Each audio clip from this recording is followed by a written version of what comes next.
Well, hello everyone, and you join us here today. Well, still me, by myself without Tom, who's still on holiday.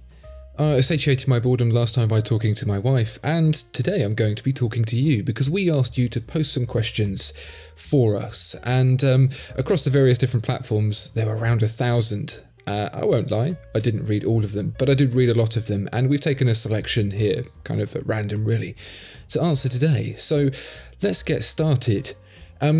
Spaghetti asks, I want to know the Grail watch from the hands. So this is on the assumption that I can have a collection of watches and this would be my favourite of all of them. It would probably have to be the A. Lange & Söhne 1815 chronograph. I know there are potentially more complicated watches and perhaps even higher end watches, but for me, the 1815 chronograph was the watch that made me realise there was more than Rolex and Patek Philippe and all the brands that I was aware of, and I started to see, oh hang on, there's a lot of other stuff going on here, and was the gateway to discovering brands like Philippe Dufour and the like. So I think that would be the one for me. Inner Patience asks, what are some of the bigger trends you see developing in the watch space? To be honest, the biggest trend I see, aside from things like colour and size and stuff like that, is a trend towards having more and more watches in collections, making things harder to choose from, making more choice overall. And I'd really like to see the opposite. I'd like to see consolidation. I'd like to see brands being more confident with the pieces that they're making, slimming it down a bit, making it easier to choose from. Independence OK 7286 asks, what's one really hyped watch that has disappointed you? It's going to have to be the triple split. Lol joke. To be honest, I'm a pretty cynical guy, and so when it comes to hype, I tend to err on the side of caution, so usually something is either as disappointing as I expected, or it's better than I expected. So, probably a negative outlook, but it's served me well so far. Accursed User asks, how are you? I'm very well, thank you. I hope you are too. Baguette Omelette asks, what is your lighting setup? It looks so amazing. Well, thank you very much. We do get quite a lot of questions asking about the lighting and camera setup, predominantly about the camera. We shoot with Blackmagic cameras. They give us the opportunity to shoot in RAW. When you've got things that are very reflective, it's good to be able to capture all of the detail in that, in the highlights. And the Blackmagic RAW allows us to do that. But really a lot of the look comes from the lighting, and we do have a fairly simple lighting setup, it has to be said. Big diffusion, close up to the watch, with a spotted light targeted where we want it to be, and then a little bit of reflective fill kicking back around it just to pick up the shadows on the other side. If you were to see it, you would probably be a little bit disappointed. Beyond Joe asks, how did you develop a love for watches? Also, how did you get your current position? Almost one and the same really. As many of you know, I used to be a civil engineer, and being someone who was interested in engineering, that inevitably led me to watches as well. I purchased my first Rolex when I graduated my civil engineering degree, which I did during work. And that was when a Rolex was affordable like that. But what I didn't really like was how the civil engineering was going. It was very bureaucratic, a lot of red tape. So I saw a job being advertised with Watchfinder to write about watches, doing watch descriptions and things. And I'm also a writer. I've written a few novels. Feel free to go find them. So I applied for the job. I spoke to them and I said, like, hey, why don't we do something more? Why don't we write stuff that people would like to read? Not just descriptions about watches, but reviews and whatnot. And that's sort of where the job came from. And I've just been growing that ever since. Silver Fox ST says, do you feel like there's a recent resurgence in appreciation for quartz watches? There definitely will be. If you think about the 50-year circle of collectability that happens with the auction houses and the collectors who are buying up stuff that's moving into vintage, we're talking about 70s watches, APs, Nautiluses, things like that. We're going to start moving into the quartz watches of the 70s and 80s soon. Those original quartz watches will start to become auction favourites, and I think the brands will start to re-evaluate their approach to quartz. M. T-Bone says, Are those really your hands in the videos? Yes, yes they are. We don't have hand model budget, don't be ridiculous. Samuel Michelson asks, what do you have in your watch collection? I recently recapped that in a video with my wife. If you're interested, you can pop back and watch that and find out. Dominic Lee asks, how do you know you're buying the right watch? You don't really. There's a number of different metrics you can try and follow. There's how do you feel about it? Does it excite you? Does it tick all the boxes in terms of emotional response? Is it affordable? Are you getting the best deal? Is it available nearby? Does it do all the right things from a practical perspective as well? If it does all of those things, it's going to be a good watch, probably. Doesn't necessarily mean it's the right watch, because who's determining whether it's right or wrong? That would suggest some sort of fate. Han Wang asks, why hasn't wood been more incorporated as a material in high-end watchmaking? We did see that with Rolex in the 80s when they were trying to break through into the luxury watch space, and presumably they thought that nice wood meant luxury, so they put that in the dial. And we've seen that with Ralph Lauren more recently. But I guess if you want to make a watch, you want to make it look like it's going to last for a very long time, and watches are made of metal, really. Wood perhaps feels a bit too fragile, a bit too delicate for the kind of life that a watch is going to lead. Decab asks, which 3 brands do you believe offer the best value and the best designs under $1,000? Quite simply, really, you're going to want to look for good designs, good heritage, good quality, and also the practical stuff. You want it to be a brand that's not going to disappear in the next year or so. So I would say Longines, Hamilton and Seiko. Good all-rounders for that money. Nix asks, what is your opinion on keeping high-end watches purely as an investment? I know a lot of people don't like that, but really my opinion is indifferent. They are luxury toys at the end of the day. We don't need them. And if someone wants to buy them for an investment and never wear them, that's their deal. I personally would be sad not to wear the watches that I have, but equally I would be happy for my watches to go up in value. So it's not really something that I would judge. The only real downside that affects me is the availability of product, but ultimately the success of the industry benefits us in a broader sense, even if it doesn't mean that we can get Rolexes easily. So I like to keep my opinion out of it, really.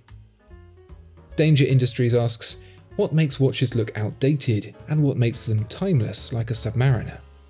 What Rolex has managed to do really well with its watches is to keep them designed with the same mentality that they've always been designed, for functionality. Yes, they've become a bit more polished and they feature materials like ceramic and stuff like that these days, but overall they don't add needless fluff. When things are added for style and trends go in and out of fashion, that's when stuff gets dated. If something is added just purely for looks, I think that's when you run the risk of not having a timeless design. Steve Fox asks, do you still ride a motorcycle? I was knocked off my motorcycle many years ago and busted my ACL and PCL in one knee, so no thank you. Alan Jacob asks, what would be the best possible way to build a career in the watch industry? Now, pretty much everyone that I speak to who is in the watch industry has a personal passion for the product, and I would say having that passion is going to get you a long, long way. Just talking to people at the brands, getting in touch with them, finding them on LinkedIn and sending in your CV and demonstrating your passion is really the way to do it. The way I got the job with Watchfinder was to not just say, yes, I'm applying for your job, but to demonstrate examples of my writing around watches for them to experience so they could see firsthand that what I was saying about my passion was demonstrated with real tangible examples. And I'd say that's the best way to try and crack that industry. Max Coldwin asks, how do you decide which watches feature on the channel? Well, to be honest, it's not too complicated a procedure. We obviously have access to a vast number of watches in the Watchfinder collection, and at the beginning of the week we see what interesting things have popped in through the front door. We also work with other brands, from expensive to affordable, for them to send us stuff. But ultimately what we pick is just what we fancy doing. There's nothing really more complicated than that. Oliver Jackson asks, will you be making more budget watch videos? Yeah, absolutely. People respond very well to them. They do really well. And it's really good to see what some of the affordable watchmakers are doing out there, be they big or small, so absolutely. Etienne Bidou asks, is it okay to go to a watch store and ask to try on some watches without being sure that I'll make a purchase? Absolutely it is. These kinds of products for most people aren't the things you just wander in, look at and go, oh yeah, here you go, here's a load of money. You try them on, you think about it, you try them on again, you try on other watches. It could be a purchase that takes you years. That's absolutely fine. The guys selling watches know they're in it for the long haul with customers, and building up a good rapport with them is actually going to benefit them more in the long run as they sell more watches to you in the future. Obviously, that's caveated by the sentiment that no salesperson is going to want to have someone coming in again and again and again and again, trying on stuff over and over and over again, never to buy it. But use your common sense, think about how you would react to that, and make sure you do the happy medium. Ariane Krishna Rastogi asks, when will this price bubble pop? I'll be honest, I've got no idea. It's crazy to think that prices have gone up as much as they have in such a short time, and I can't imagine how those can keep going up, but I also can't imagine what would happen if they went down or how that would happen. So, honestly, I have no idea. I wish I did. Bowman Orange asks, if you could have only one watch in your entire life, which one would it be? Probably that 1815. Again, still. But perhaps also, and I tried this for the first time at Watches and Wonders and really liked it, the Chapek Antarctique. That's a gorgeous watch. Adrian O'Haha asks, do you have any other hobbies? Yes, I do. I like cars, I like hi-fi, I like astrophotography, and I also like writing. Clement Durand asks, are you benefiting from being in the Richemont group? This is a really interesting one because I think a lot of people have assumptions on how this works. And the reality is that by and large, we are left to carry on exactly as we were. Now, we do have obviously easier contacts through to the other watchmakers within the Richemont group. But again, they are allowed to operate how they want to. So building relationships with them, earning their trust and getting them to lend us watches is exactly the same as it is for any other brand outside of the group. Finn Andre asks, this might be off topic, but where are the sheep now? Hang on, I'll look.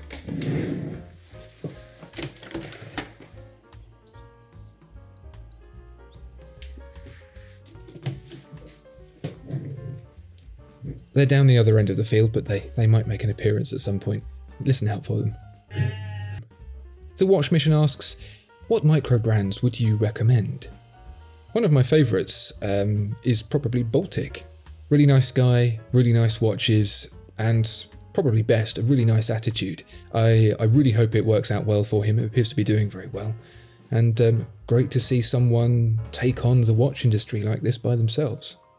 Pierre Castiglione asks, where do you see the channel in 10 years? That's a really good question actually, because so much has changed in the last 4 or 5 years that we've been running the channel. And no doubt so much will change in the future. What people expect from us has definitely evolved, and I'd like to think that we've been a part of changing people's expectations for watch content too. What it's going to be in the future, it definitely needs to be broader and broader in terms of appeal. Whilst we'll never lose the original show, the original concept, we will be adding more and more to hopefully capture the attention of different audiences who may have just been discovering watches or be discovering them for the first time with that content.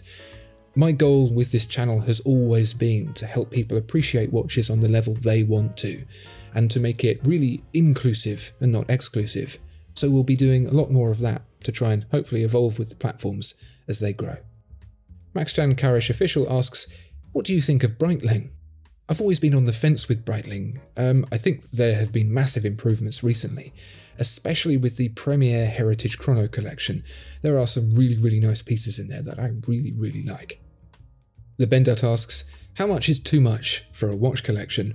That's entirely up to you. For me, having more than one watch feels like an excess, but for other people, 10, 20, 30, it's entirely down to what you want and what your budget will realistically allow, without being ridiculous. Mega Coach asks, what's a watch you've always wanted to review but haven't been able to so far? Really, I'd broaden this to some brands that we haven't been able to review. Orwerk, MB&F, Grubel Forsey, people like that.